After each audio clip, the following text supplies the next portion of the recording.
A lot of times it sucks. One of my first paid gigs, this is completely true, was at a prison in LaGrange, Kentucky. I performed in front of 200 inmates. And there's nothing that makes you feel shittier as a comic than to be performing and watching a couple of inmates walk out.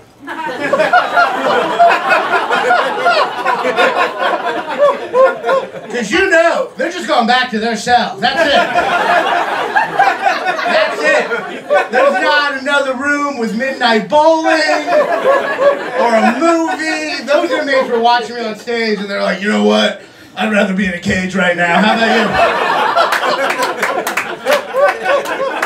you? When I first started comedy, I was a substitute teacher. And in the training to be a sub, they said, don't have sex with any of the kids.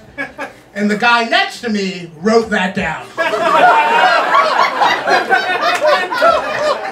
Took out a pen. I was like, what are you doing, buddy? You know that's a law, right? That's not just school policy. They found my name weird as a sub. It's Ranaan Hershberg. It's a name that starts Jewish and just keeps on going.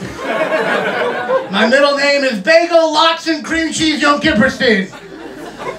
I like Judaism. I like the Old Testament. That's the one we follow. I love how it begins. It's like in the beginning, God said, let there be light, and it was good.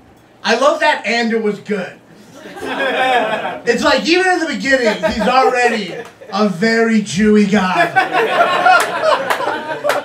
It was good. It could have been better if I had a little more time. But for 6 days, it's not that bad. It's okay. What do I know? I was rushed. Why are you asking me? I don't mean to make fun of religion. People get touchy. People get touchy every winter about the Starbucks cups. There's never enough Christmas on the cups. There's always some guy on YouTube holding up a cup. Once again, not enough Christmas on the cups. This is bullshit. This is fucking bullshit. There should be Christmas trees on the cups and Christmas lights and the 7 stations of the cross around the cup. And the coffee should be dyed red like the blood of our Savior.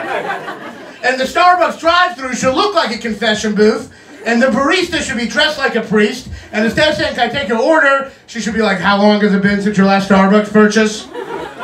People are always mad, but here's the thing. Here's the thing. The owner of Starbucks is a Jew. So go fuck yourself. Just be happy the cups don't have drawings of Woody Allen spinning a dreidel.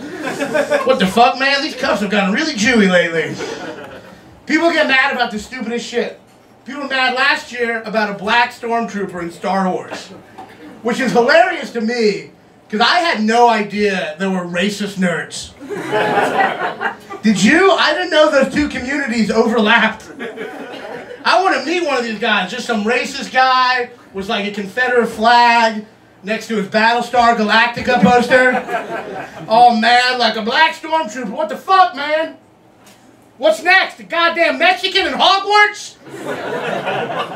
Let me tell you something. Last time I checked, it was Doctor Who, not Dr. Jew. You know what I'm trying to say? Yeehaw, I'm a racist nerd. People get mad about movies. People are now mad about the new Beauty and the Beast movie. Are you all familiar with the controversy? Apparently there's a scene in the new movie that suggests Gaston's sidekick LeFou is gay. And I watched the movie and it's blown so out of proportion. All it is at the end of the movie, there's a dance and there's a quick shot of LeFou fucking a guy. That's it.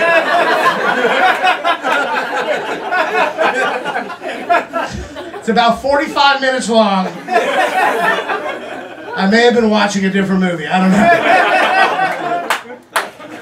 I love the excuses for racism and bigotry. One time I talked to a cab driver. He said, I don't think gay people should adopt. I was like, why not? And he said, it's too hard on the children. I'm like, yeah, but it's only hard on the children because of people like you. You're not allowed to do that. You can't sympathize with the hardship when you're the hardship. That's like a guy in the KKK being like, I don't want any black people moving into this neighborhood because it's just going to be too uncomfortable when I put a burning cross on their yard. It's going to be awkward for the whole family.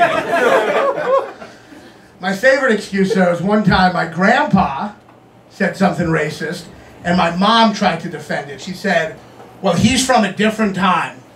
he's from a different time. And I'm like, yeah, but the only problem with that is he's not. He's from right now. He was from a different time, and then time moved forward. And he's still in fucking time. That's how time works. If you're alive right now, you're from right now, motherfucker. You can't be like, no, I'm still in the 20s. Let me use the N-word. Certain old people only have trouble adjusting to racism and homophobia. They don't have trouble adjusting to other changes, and it's hypocritical. Like an old person will say, I don't think black and white people should date because that's not how I was raised. And that's fine, you can say that, but then I don't ever see you riding an escalator. Because you weren't raised with that shit either. Every time you see an escalator, you should be like, who put this roller coaster in the mall? And just run away. Thank you, that's my time. I'm Ranaan Hershberg.